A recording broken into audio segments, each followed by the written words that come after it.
Hello, NBA fans, and welcome back to another episode of the NBA The Week That Was. In today's episode, we will be continuing the good, the bad, and the ugly series here on this podcast. The first episode of this series was me analyzing what went well and what went wrong for the Atlanta Hawks.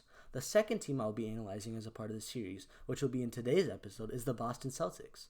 While the Celtics did have a really good season, there were some flaws that will be discussed in today's episode. Also, this is my second episode of the Face Cam, so I hope you're enjoying this feature. I certainly believe it brings a new experience and levels to this podcast. Well, I guess it's really not a podcast anymore, but anyways, let's not waste a moment and get right into the second episode of the Good, the Bad, the Ugly series here on the NBA The Week That Was. At the end of the 2018-2019 NBA season, Boston really disappointed NBA fans. They had built a core of Kyrie Irving, Gordon Hayward, who's coming back off an injury, Al Horford, Jason Tatum, Jaylen Brown.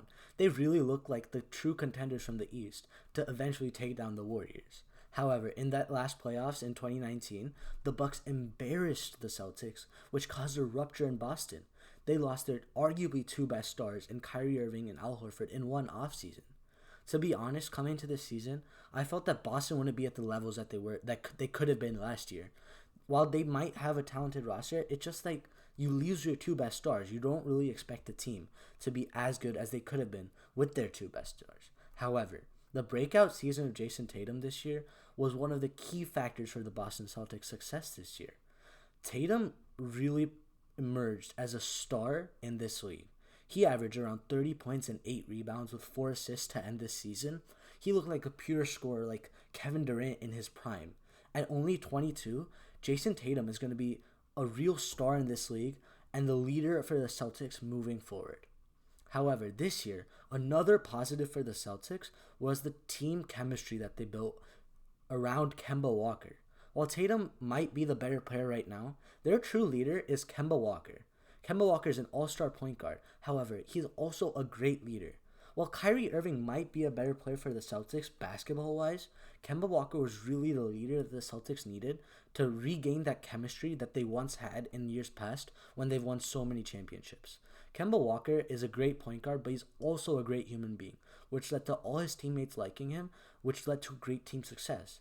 All it takes is good chemistry and good to great players, and you can create a really good basketball team, and that's what the Celtics did.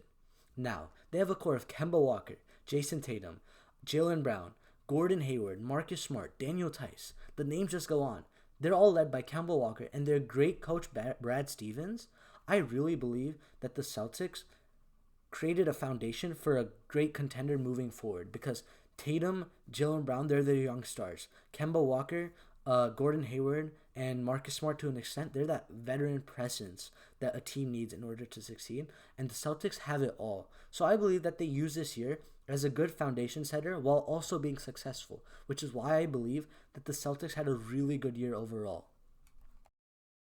However, like I previously mentioned, the Boston Celtics did have some flaws that need to be ironed out if they want to be the contender that they have the potential to be with players like Jason Tatum and Kemba Walker, as I previously mentioned. The biggest flaw that they need to work on in this offseason and moving forward is their big man situation.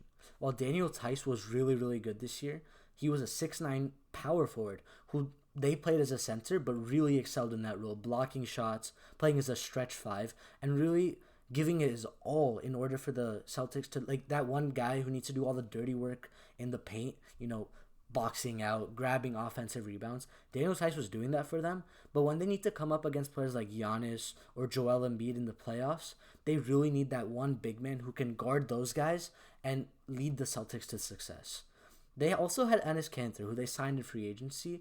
However, he's a really good offensive player, but on defense, he's one of the worst centers I've ever seen. He has no footwork, he has no awareness, which is why they really need to improve their center spot. All their other positions are good. However, if they can get that solid center, doesn't need to be the best player on their team, not even the top 3 player. If he can be that role-playing center, that can be really crucial to the Celtics' success.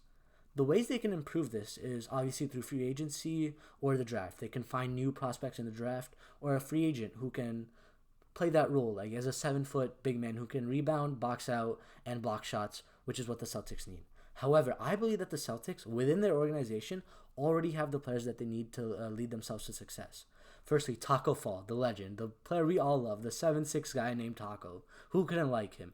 He can really be developed into a shot blocking center because of his height and his ability to rebound. Like, he's almost 3-4 inches taller than all of the other centers. He has an obvious advantage. If they can develop his footwork, make him less injury prone, and really just get him into a role playing center role, he can really help the Celtics.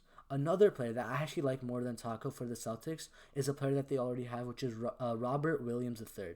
In Texas A&M, he was one of the best centers in the NCAA. He's a shot-blocking menace. He's a great rebounder. While he has his offensive struggles, like I said, the Celtics really don't need help on the offensive end.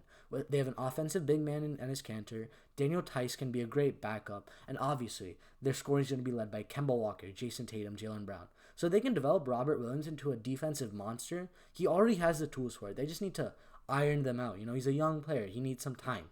If they can really give him that time to develop, I believe like in the next 2 years, the Celtics really have a chance to be the best team in the East, arguably.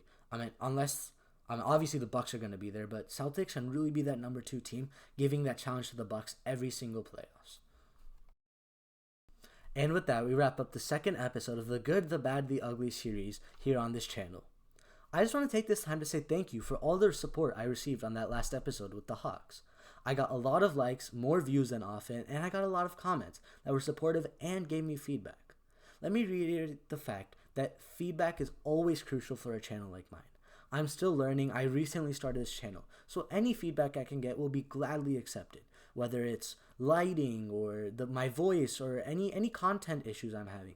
Please let me know, and I'll be very glad to receive all that feedback. It will only help me get better and give better content to you guys. So thank you, and I'll see you next week on the NBA, the week that was.